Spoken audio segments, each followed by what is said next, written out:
Today our topic is humanistic perspective on personality development.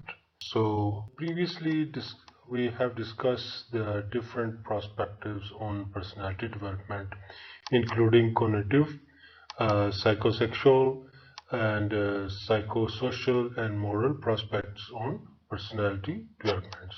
So let's today discuss the humanistic perspective on personality development.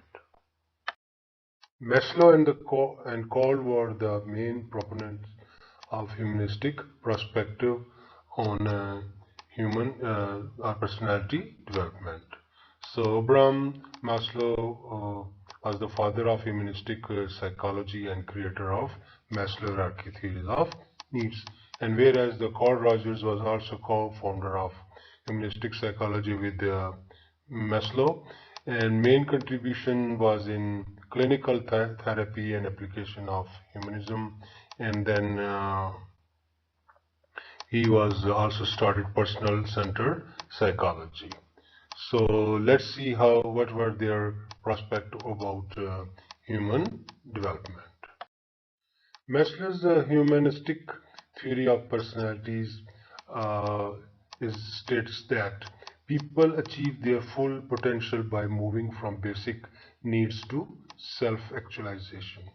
So it means that people's personality evolve or develop with the evolvement of their needs. So they move from basic needs to the self-actualizations. Uh, so this is the way personality develops. So this was the perspective of Maslow's theory about personality development. So Maslow expanded the field of humanistic psychology to include an explanation of how human needs change throughout individual's lifespan and how these needs influencing the development of the personality. Like I previously explained that they are corresponding the needs with the phases of personality development.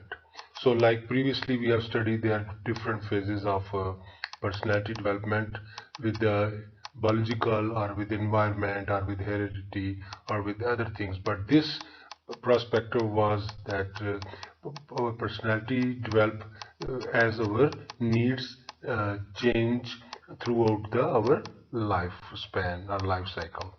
So Maslow's hierarchy of needs ranks human needs from most basic physical needs to the most advanced needs of self-actualization. So uh, they have made a model of hierarchy needs from very basic needs to end of like self-actualization, which we are going to discuss in the next segment. Uh, a person must acquire and master fully satisfied and fulfill each level of need before proceeding to the next need. So according to Maslow's theory, first there are different levels of needs. So first we complete and satisfied and acquire the first level of need to go to the next level of our needs. So Maslow studies the personality of self-actualizers and found that they had many things in common. So during his study, he has studied the people who have self-actualizer.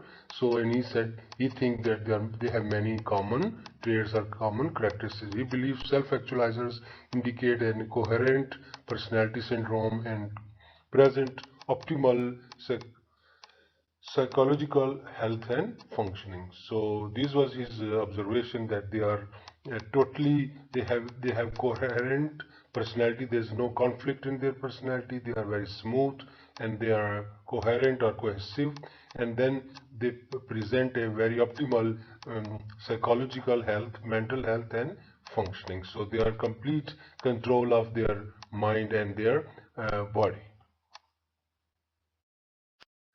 Maslow studied that the personality of the people who he considered to be healthy, creative and productive. He found that such people share similar characteristics such as being open, creative, loving, spontaneous, compassionate, concerned for others and accepting of themselves. So these are the few of the characteristics of people who are on the high stage or high level of development, which he called self-actualization. So let's see what is the pyramid of Maslow's humanistic theory about personal needs is. So, like we have discussed, Maslow has related the needs with the personality development stages. So, Maslow is perhaps the most well known for his hierarchy of needs theory, in which he proposes that human beings have certain needs in common and that these needs must be met in a certain order.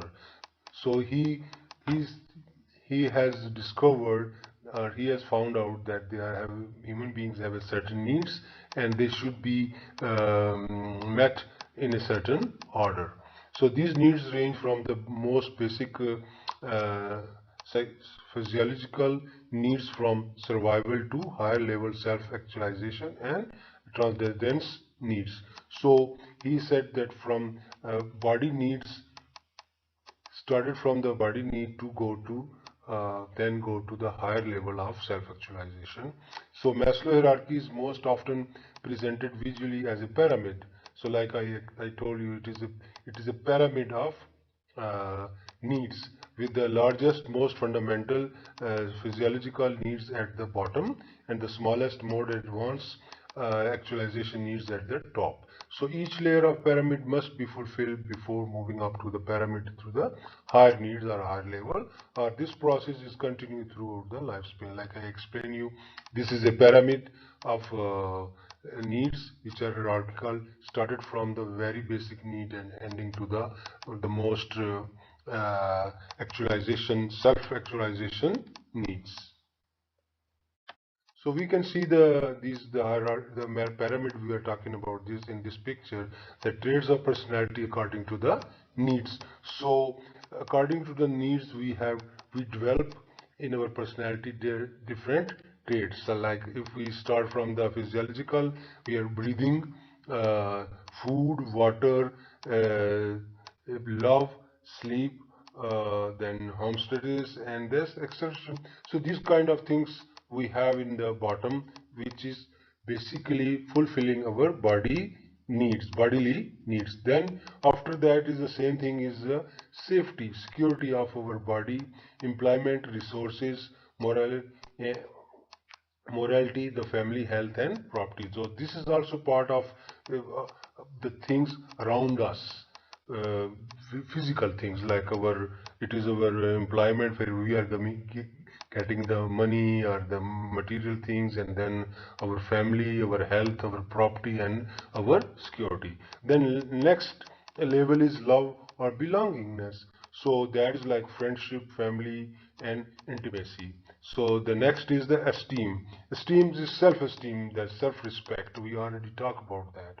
Confidence, achievement, respect for others and respect for by the others. So these are the traits we want, or these are the feelings, or these are the things we are getting as we are climbing to this pyramid step by step. So the last but the top of is the self-actualization, which we were talking in the previous discussion or here before. There is called morality, creativity, spontaneity, and then problem solving, lack of prejudices, and acceptance of facts. So these are, we should be morally good, we should be creative, we will be spontaneous, and then problem solving, lack of prejudice, and then acceptance of facts. So these all characteristics or traits we develop to get to the top of this pyramid in our personality development.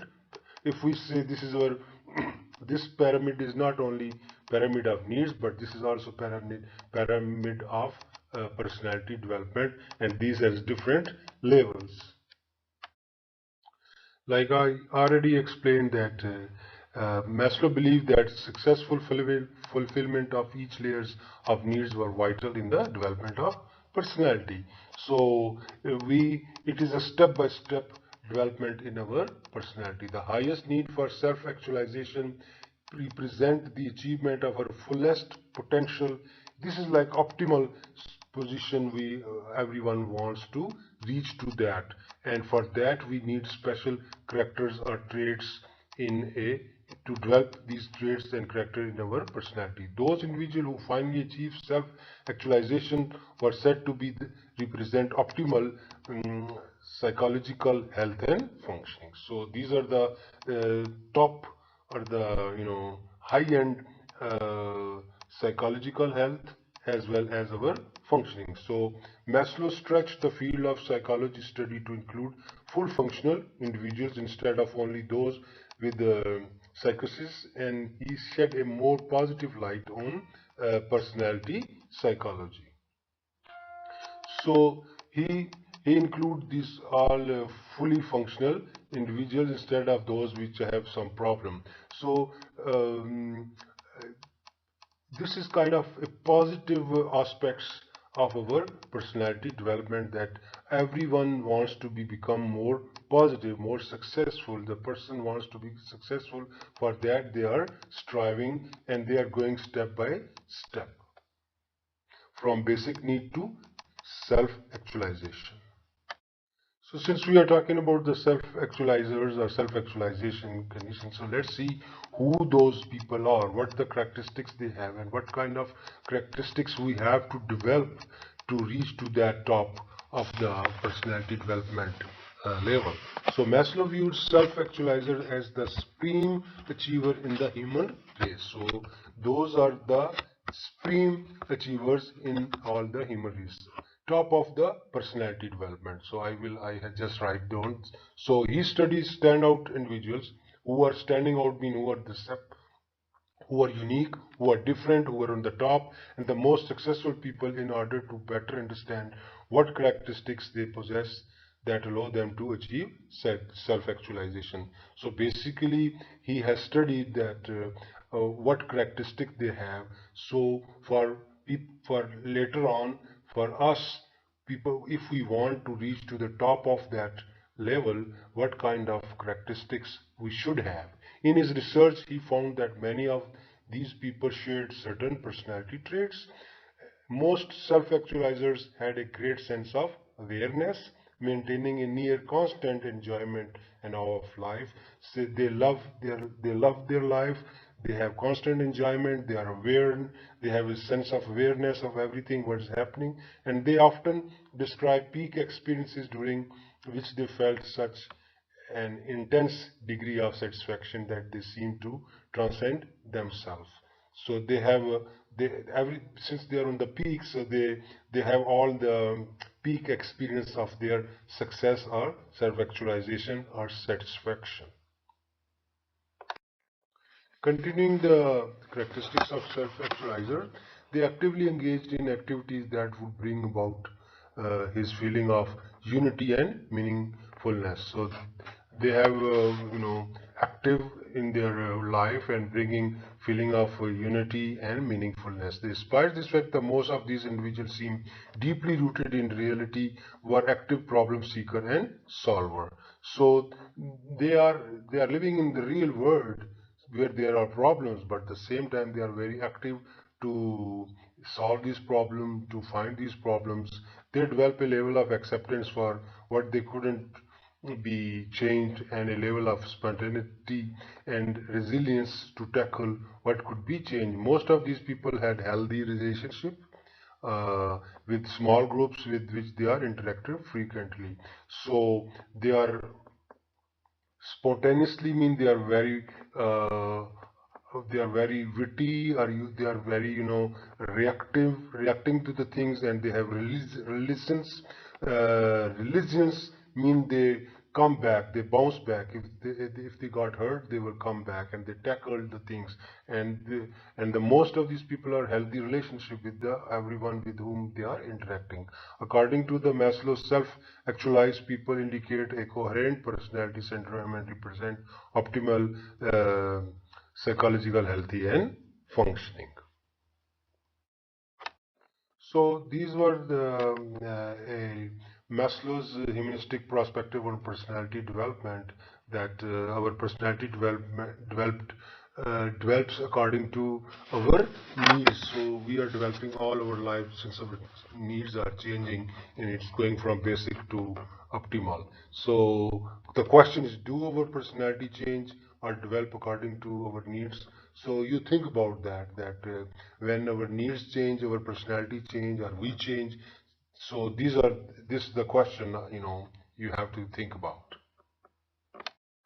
The second person who has humanistic theory of personality was Mr. Rogers. Carl Rogers was a prominent humanistic psychologist who is known for his theory of personality that emphasizes change, growth, and potential for human goods. So he also uh, proposes the theory or made the theory that how the humanist how the personality has been developed. So let's see what is his perspective on human or personal development. Rogers' humanistic theory of personality. Carl Roger, along with Abraham Maslow, focused on growth potential of healthy individuals and greatly contributed to our understanding of the self and the personality. So both Rogers and Maslow's theory focus on individual choices, and they do not hold that biology is the deterministic. So they said this is the human choice that what kind of personality they want to become. It is not their biological makeup which is determinist in the human development. They emphasizes that free will and self-determination. That their emphasis was that people are at their free will and they are self-determined that what they want to become. So with each individual deciding to become the best person they can become. So they think that everyone wants to become a better or a best or a good person. Humanistic psychology emphasizes the active role of individual in shaping their internal and external world. So it is their emphasis is that these are the person's active role, that what kind of person he or she wants to become, is internal world and as well as is a external world. Rogers advances the field of stressing that human person is an active, creative, experienced being who lives in present and subjectively respond to the current perceptions, relationship and encounters. So, these are the person or a human being, him or herself, who, who is participating actively and creating and experiences that what and they are living in the presence, and they are and they are also responding to their perceptions and their relations and encounters. So he coined the term actualization tendency, which refers to a person's basic instinct to succeed at his or her highest possible capacity. So these are all activity we are doing to reach to the maximum level of our achievement, which is like actualization tendency, that we want to reach to the highest level of achievement which satisfied our needs or our inside. So personally, if we want to we want to satisfy ourselves by achieving the highest uh, achieving in our life. So through person-centered counseling and scientific therapy research, Roger found that his theory of personality development, which highlighted the free will and the great reservoir of human potential, reservoir of human potential for goodness. So he found out that the people are at their free will. They want to have a great reservoir of human potential for goodness. So they have a abundant reservoir, meaning a pool of human potential to become a good person or doing good things. Rogers based his theories of personality development and humanistic psychology and theories of subjective experience. He believed that everyone exists in a constantly changing world of experience that they are in a center of. So he was right to believe that we are always we are always in a world which is changing, and we have changing experience, and they are at the center of, or and we are at the center of that all these happening. So a person reacts to changes in their phenomenal field, which includes external objectives, people's as well as internal thoughts, emotion, tendencies which drive a person to achieve at their highest level. So we are always trying to be achieve maximum, we want to become more efficient, we become to have use of resources optimally, to reach that the high level of personality development. As a result of their interaction with the environment and other, an individual forms a structure of self or self-concept. And what is self-concept? Is an organized, fluid conceptual pattern of concepts and value related to the self. So it should be more organized but fluid, uh, and have a pattern of the concepts and value related to the self. So if a person has a positive self concept, they tend to feel good about who they are and often see the world as a safe and positive place. If they have a negative self concept, so they may be feel unhappy and we with who they are. We have already studied this in self-concept in the previous lectures. So it depends that how we feel about ourselves, what we think, what we are. So this is like a pattern, a value system is related to our self. So if we think we are good and we are happy and we are positive, that we feel good, if the or vice versa. We have discussed that a person reacts to the changes in their phenomenal fields. So let's see what phenomenal field is. The phenomenal field refers to a person's subjective reality, which includes external objects and people as well as internal thoughts and emotions. So it is like a real world around him or her, which includes also external objectives and also people as well as internal thoughts and emotions. The people and plus what kind of thoughts they have and their emotion is. So this all make a phenomenal field. Phenomenal mean a activity, a function. So it is a field in which a human person, a human being react or work or function. So it includes all the external objectives, uh, all the people, and also our thoughts and our emotions. So these all to get together make like kind of a ecosystem for us. The person's motivations and environment both act on their phenomenal field. So what kind of motivation you have and environment you have is also both act on your phenomenal field. So I hope you understand that what is the phenomenal field is, and person always react to those changing they are happening in the phenomenal field. So phenomenal field is the field which is around you, including yourself.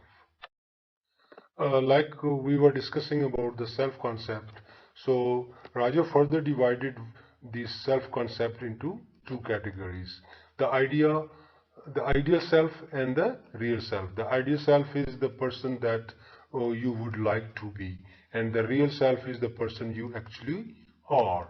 So these are the two different self. One is self that you want to be, and the other is what actually you are. So Roger focused on the idea that we need to achieve consistency between these two selves.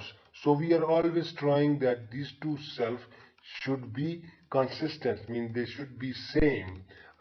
We experience congruence when our thoughts about our real self and real self are very similar. So congruence means overlapping. In other words, when our self concept is accurate.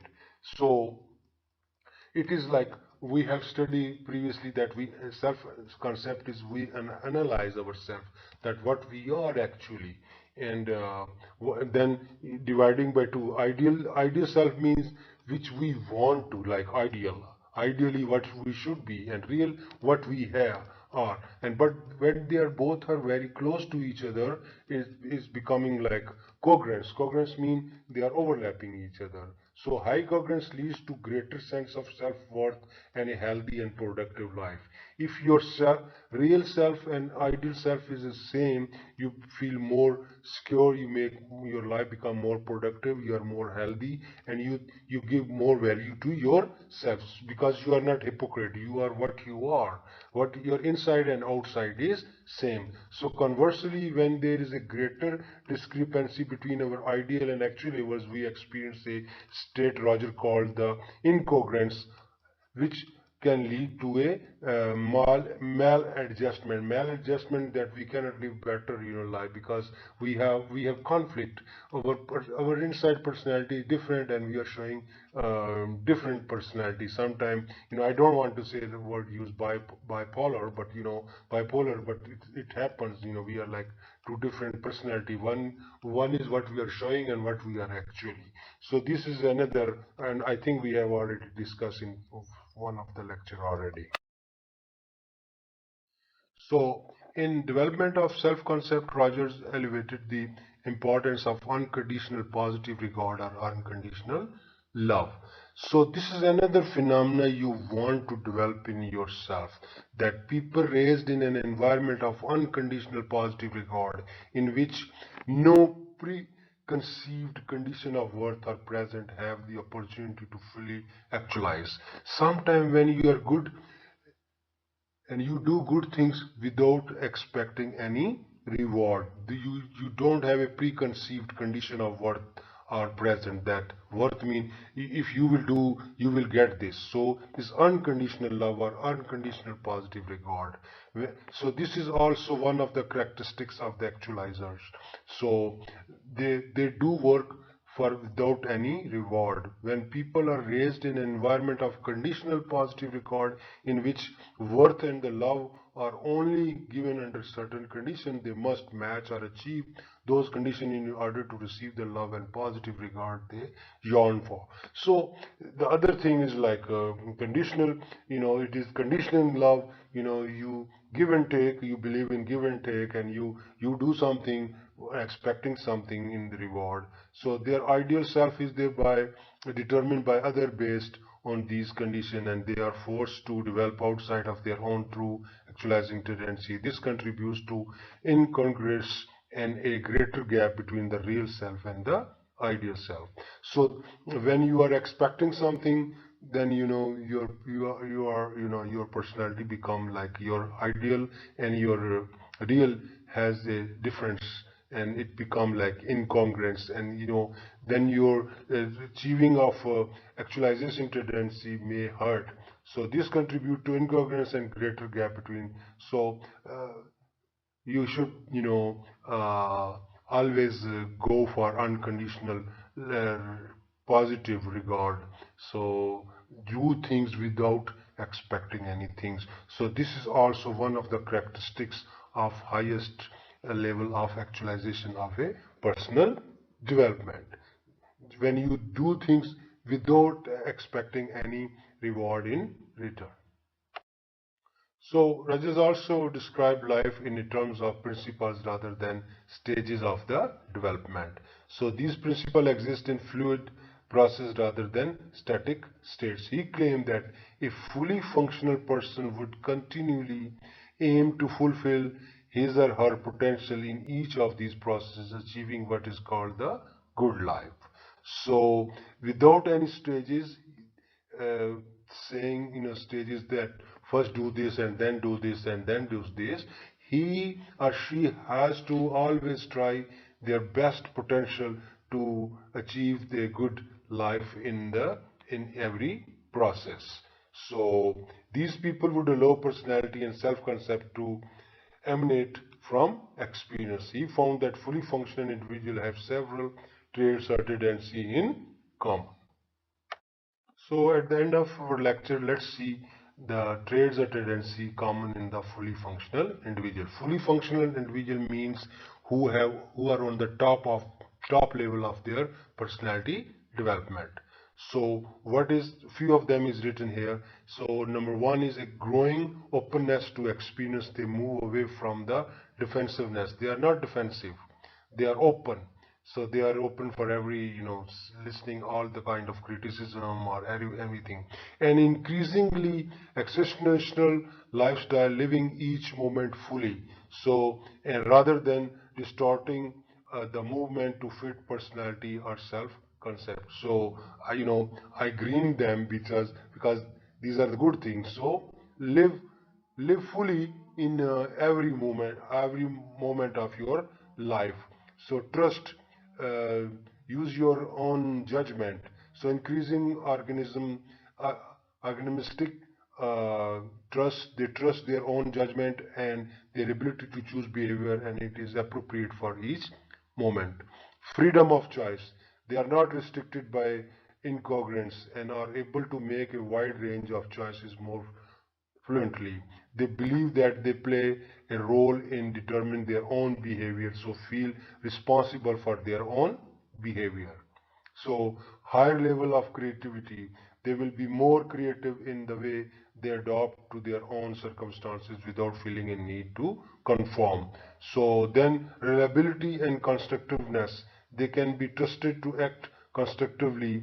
Even aggressive needs be matched and balanced by instinctive goodness in coherent individuals.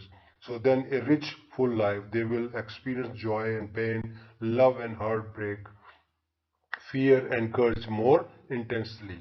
So these are the few of the characteristics.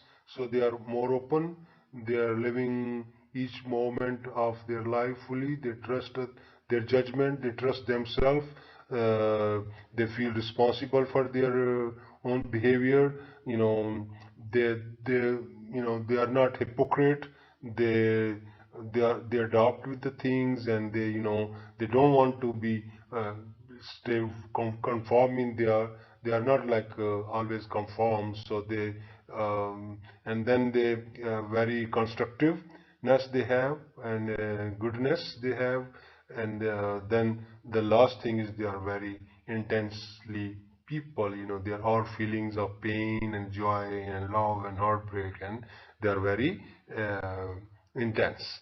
So these are the few of the traits or tendency in a fully functional individuals are. So we try to achieve these. These are things, and if we want to reach to the height of that pyramid, which is developed by the Maslow's model.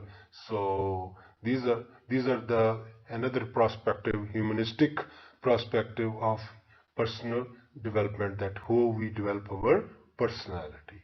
So I hope we touch base these few of the things.